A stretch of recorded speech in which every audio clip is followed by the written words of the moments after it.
फैसलाबाद में 17 साल बाद होने वाला इंटरनेशनल मैच यादगार बन गया। पाकिस्तान ने दिलचस्प मुकाबले के बाद जनूबी अफ्रीका को आखिरी ओवर में 2 विकेटों से हरा दिया।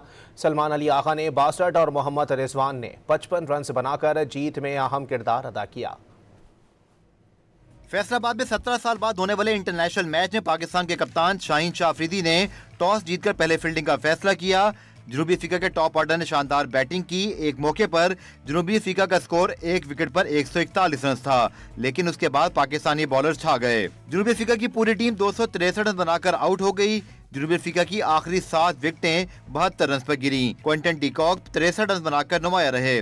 पाकिस्तान के जाने से नसीम शाह ने 3 विकेटें हासिल की। हदफ के ताक़ुब में ओपनर्स ने पाकिस्तान को 87 रन का आगाज फराहम किया, लेकिन उसके बाद फखर जमान 45, साइम अयूब 39, बाबर आजम 7 रन बनाकर आउट हुए।